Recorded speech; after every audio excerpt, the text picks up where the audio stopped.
Hello again, everyone, and welcome back. So today I'm going to be sharing with you one of my many projects. Actually, this one is my wife's. So I actually built this computer for my wife around Christmas of last year. I don't remember exactly everything that's in it, but I do know it's a 3950X and a 2080 Ti from EVGA. I will put the description of everything that's in the build down below. So what I'm here to show you is one of the things I'm trying to do for my wife is I kind of want to do a theme with it. But I wanted to take a different approach. So after watching one of the videos from Jayztwocents, which is a very famous YouTuber, if you have not seen any of his videos, I highly recommend that you do. I will put a link down in the description down below of the video where I got this idea. So he had actually put a touch screen, something very similar to this. This is usually used for the Raspberry Pis or the small single board computers. A lot of people use them for microcomputers, retro gaming consoles, very popular, and that's what they use this for. Well, what Jay ended up using it for is that he was using it to actually read live data from his computer from the open window. I really like the concept, but I wanted to use it for a different purpose. Now, a lot of people have actually done something very similar to other stuff that actually have LCDs. Asus has a lot of products that has LCDs on them. Their power supply, their AIO. There's also a case out there that where the glass is like semi-transparent, and there's actually, you can play images on it, whatnot. So that's pretty much the step that I'm taking here, and I will show you that real quick. Don't drop the panel. It's okay, it's just plastic. Alright. So what I have here is I've got the touch screen, and it's looping a slideshow and video clips that I have in here. These are actually trailers from Assassin's Creed. So my wife, she loves Assassin's Creed video games. So that's what I've done here, is that it will loop through different Assassin's Creed trailers, wallpapers, and such, and I've just kind of customized it like that. That way also, let's say if you have a project and you want a theme, and you saw something like this, you're not tied down to like stickers or some other color scheme that you've applied to it that won't be necessarily that you couldn't use for another theme in the future. So let's say if you change your mind, you wanted a different theme. All you have to do is load up another video clip, another picture, change the color scheme on your RGB, and you're ready to go. So the nickname that I've kind of given this computer is my wife's RGB puke monster.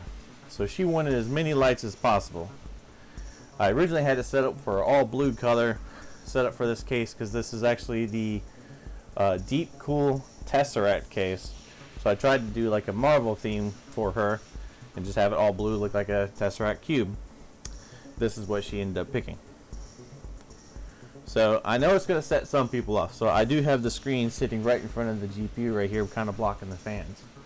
Now this is just a preliminary spot of where I'm putting it. So I plan on actually doing a full custom water loop on this, and I haven't really decided exactly where I'm going to put it. This is just a good spot for now, and so it's kind of blocking the fans right now, but anyways, when it gets a nice water block, it's not going to matter. So what I'm going to do today is I'm going to walk you through the processes that I went through just to kind of put this video clip on here. Hopefully you like it. You might be able to use this for something else. As a matter of fact, this screen, it is registered on the computer as another monitor. So I've got the actual HDMI cable running up, kind of tucked back in here, and it's actually coming out the water cool plugs on the back of the computer case to the HDMI port. Now, like I said, I'm not done, but I plan on making some kind of bracket or something that actually cleans all this up. So you're not seeing the cables and whatnot. I'm not done with it at all. I've modified a Be Quiet power supply shroud to fit in here because this case did not come with one. It had a bunch of hard drive cages right here. I drilled them out, took them out. The side panel, it is nice for this setup right here, since I have a fan right here where it has vent holes right here. But what I plan on cutting actually is cutting this out, and I want to install a tempered glass panel. Now I will be taking y'all along for that ride when I do that, but that's just so I can see the rest of the computer, because I have other plans for this computer. So I guess with that said, let's get into it.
Alright everyone, so today I'm going to be sharing with you how to make your own slideshow or screensaver or background as you were.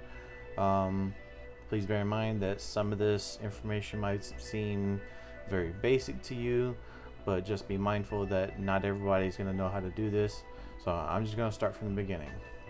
So when I was doing the project for my wife, she's a huge Assassin's Creed fan. So that's where I'm going to start. Because I did a Google search for Assassin's Creed wallpapers, and they brought me to Wallpaper Cave. So huge thanks to Wallpaper Cave for all these amazing images. And as you can see, they've got some pretty nice images here. If you wanted one, all you gotta do is run over here to the download button, download it, and just remember where you put it. Now if you're wanting to use a video, I'm going to show you another way that you can do it. So all I did is I went over here to YouTube and I searched up Assassin's Creed trailers. They've got a bunch of the original trailers that came out when the video games came out. All you need to do is copy the URL, and you're going to need a software called 4K Video Downloader. All you gotta do is paste the link here. It pretty much does everything for you. It's gonna start gathering the information. Now the free version that they offer, just all it does is it has a limit of 30 downloads per day, which for me is perfect. I don't think I'm gonna need way more anything than that. Now you can use this software for many things other than just getting a trailer, but I will let you use your imagination when it comes to that. Alright, so once it actually finds the file, it'll bring it up here and it'll give you the different definitions, the resolutions that you can download it at. You can even just download the audio file. So let's say if there's something on YouTube and all you want is the audio, you can just download just the audio portion of it. And that will let you use your imagination with that as well. So once you've downloaded that, close out of this. So there's a couple things you can do. So one of the first things you can do to personalize your computer is quite literally just a background. So as you can kind of see, I've done the similar thing with the current graphics card that I'm using in my computer right now. Once you download a image, just go down to, just right click the screen, go down to personalize, and you can choose your picture. You can, look up for a picture and add it to it, or you can try this slideshow. And that's pretty much all that I've done. So I've made a file that I put onto desktop called Assassin's Creed Screensaver, and it will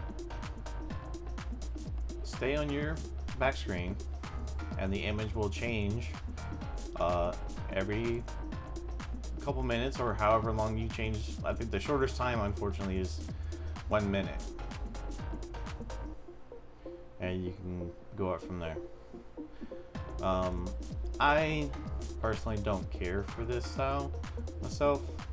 I don't think it adds enough personalization to it, especially for the project I plan on doing for my wife. But I'm going to show you another option you can do that is free in Windows. You're going to come down to your Windows icon, left click, and you're going to scroll all the way down. And you should have this in your Windows. It comes with the Windows Video Editor. Now, I've already started a project, but pretty much all you got to do is click the add button from PC or wherever you've downloaded your pictures or videos, and you'll hit the open button and it'll add it to your box right here. And then if you want to make like a little slideshow, you can select some of the pictures that you want to go through, or if you want to add a video, add that as well. And then we're going to place into storyboard. Once it's done that, it actually displays the time that is running or planned to staying on the screen, and you can actually change that. So you can change duration, you can edit the text, motion, 3D effect. There's actually quite a bit of stuff you can do with this program. So I just want to change the timeline, so each picture is going to stay on for 7 seconds, and that's what I'm going to change it to.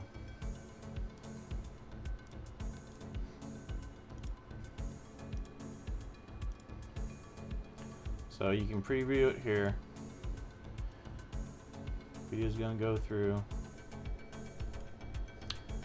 Alright, so when it comes to editing your video, if there's a opening or closing from your, like this, that you don't want, you can actually trim it out. So you'll right click, go up to trim, and as you can see right here, if you want to edit this out, what I could do is drag this bar and it trims it out. Same thing around the end. If there's credits you don't want to have,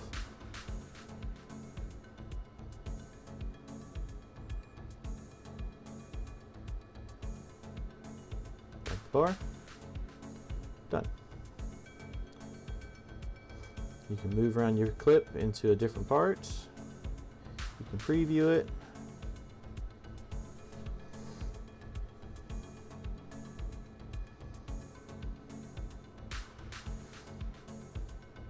Alright, you're not able to hear the sound right now, but I still have the sound for the video attached.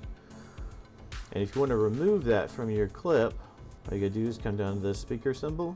You can change the volume, or you can mute it altogether. You can preview the video again.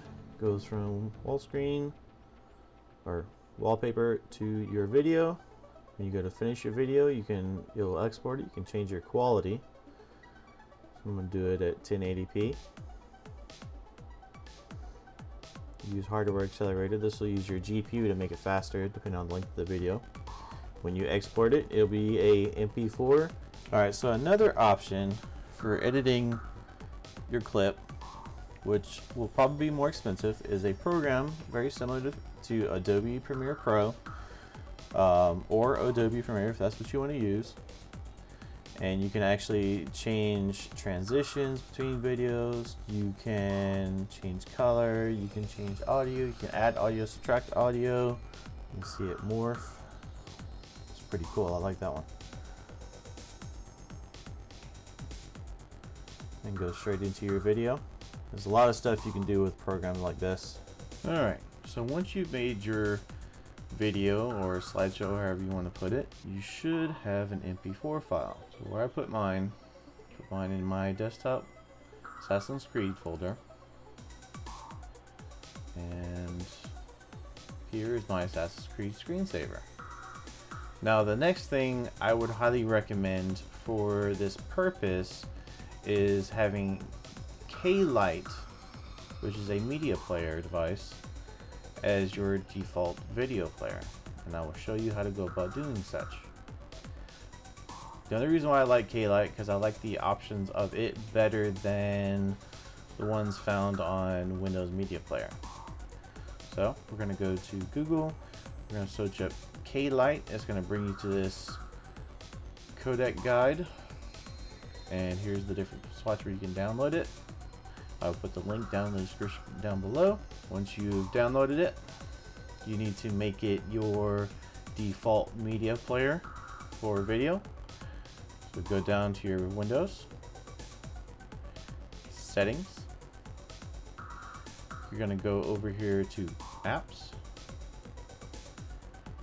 You're going to go over to Default Apps. And you can go down to the different apps that you want as your default. So we're going to go down here to your video player. All you got to do is click on it. More than likely it's going to be Windows Media Player, and you can have whatever other media player that you want to add to it, but for this we're just going to add this K-Lite right here. We're going to select it, and it has now become our default media player. So when we go back to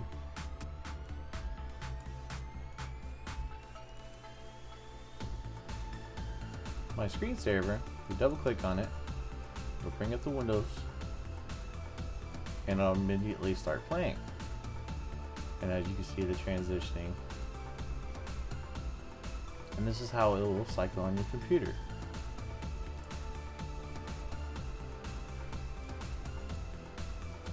Now, to have this program start up every time you turn on your computer, all you got to do, so if you go to your local disk C, you're going to go down to Users, you're going to go to your admin, or whatever your computer name file is. You're going to go down to App Data. Now, if you do not have this visible, you have to go to View, and you have to click this little icon right here for hidden items, because see, if I unclick it, it disappears. So you're going to click it, and you can go down to App Data, double click, Roaming, go down to Microsoft, Windows, Start menu, Programs, Startup,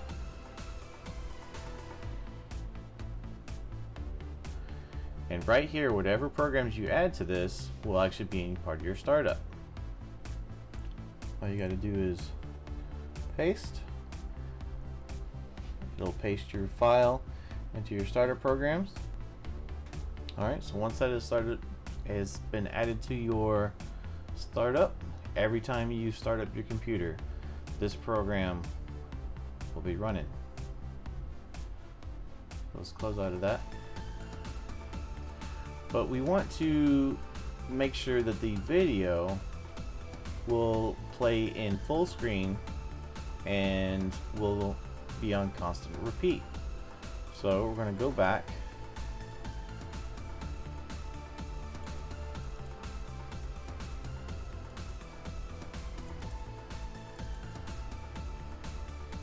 So with this program, you right click, options, go to playback.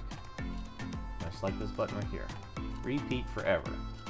So as long as this app is up, the file would constantly repeat. Then you're going to go over here to full screen, launch files at full screen. Hit your apply.